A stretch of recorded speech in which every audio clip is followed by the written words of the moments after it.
Sinuci Maria pinurba mulus tanpa ciri.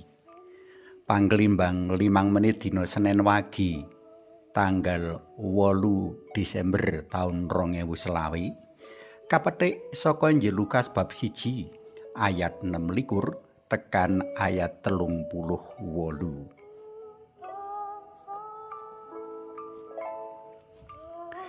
Dek taun 1858 ing Lourdes, Prancis, kenya sinuci ngatingal marang sawijining bocah cilik aran Bernadette Soubirous. Marang bocah umur 14 taun iki panjenengane mratelakake, "Ya aku iki kenya kang pinurba mulus tanpa ciri." Sadurunge prastawa iku, sang kenya pinurba mulus tanpa ciri uga makaping-kaping ngatingal ing sadéngah papan antara liya. Dek taun 1531 ngatingal marang Juan Diego ing Guadeloupe, Meksiko. Dek taun 1830 ing Paris ngatingal marang Santa Catarina Labori. Kepara marang Santa Catarina iki, sang pinurba mulus tanpa ciri ngersakake digawekake sawijining medali kang banjur sinebut medali wasiat. Ing medali kono sinerat donga, "O Sinuci Maria ingkang pinurba mulus tanpa ciri, mugi kadongakno kawula ingkang ngayom mring paduka." Wiwit jaman bapa-bapa gereja sak temene wis padha darbi kayakinan menawa Ibu Maria pancen kinandhut mulus tanpa ciri. Dasar pamikirane yaiku mokal Gusti Allah kang maha resik, maha suci lan maha luhur ngersakake Allah Yang Putra ya Sri Yesus tedhak manjalma dadi manungsa ing guwa garbane wanita sembarangan utawa sembarang wanita. Manungsa saking wae ngerti endi kang becik, endi kang ala, endi kang prayoga, endi kang ora prayoga kanggo ndelehake sawijining barang pangaji. Apa meneh Allah Maha Wicaksana.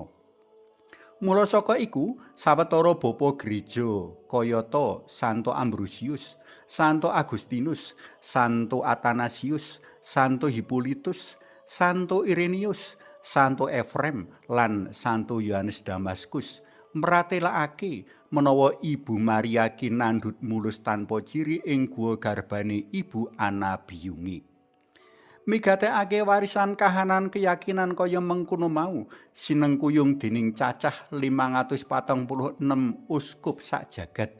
Ing taun 1854 Bapa Paus Pius Kasongo ngepyakake dogma Ineffabilitas Deus kang isine antara liya mratelakake menawa perawan Sinuci Maria wiwit sakawit ing kandhutane Njeng Ibu dening sih nugra dalem Gusti ingkang tan kinira sarta pilihan Allah kang maha kuwasa.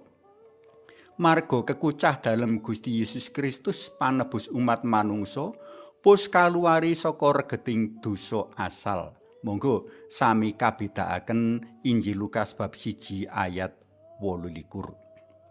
Jroning sawijining homiline ing taun 1982, Santo Yohanes Paulus kapindho mratelakake pinuju Allah Rama dalem Gusti Yesus Kristus ingkang ngebeki paduka operawan saking Nazaret kanthi sapenuh nugra rohani ing salebetipun Sang Kristus. Wonten ing panjenenganipun panjenengan kinandhut tanpa regeting dosa. Sampun pinilih wiwit sakawit dados ibu dalem. Panjenengan tinebus ing salebeting Sri Yesus lan lumantar Sri Yesus ngungguli sedaya manungsa sanesipun. Kinemulan saking dosa asal panjenengan kinandhut lan rawuh wonten donya wonten salebeting sih nugraha. Kawula ngagungaken kekeran iman ingkang kawula riyayakaken sesarengan kalian pasaman suci sak jagat. Sembah bekti kawula katur paduka o ibuning Sang Penebus. Para tresna pelem kinasih, Ibu bejane para pendherek dalem Gusti Yesus dene kaparingan sawijining ibu ingkang pinurba mulus tanpa ciri. Awake dhewe bisa nulodo panjenengane kanthi njaga kasucian lan kamurnian ati lan pikiran kang banjur maujud ana tumindak lan guneman jroning pasrawungan. Kanthi cara iki, awake dhewe nyawisake diri mapak mahargya rawuh dalem Sri Yesus Putra dalem ing riyaya Natal mligine sarta ing dina pungkasaning jaman sumrambahi. Tuku uyah ning warunge Mbak Sari, sinambi tuku bakal janganan. Ibu Maria kang pinurba mulus tanpa ciri, mugi kersa paring berkah lan pangayoman. Pitik cilik mlebu klongan ning cucuke gondol suket, luwih becik njaga kasucian, amrih bisa urip slamet. Suwawi sami munjuk. Kunjungasmu dalam Yang Rama Yang Putra Tuwin Yang Roh Suci. Amin.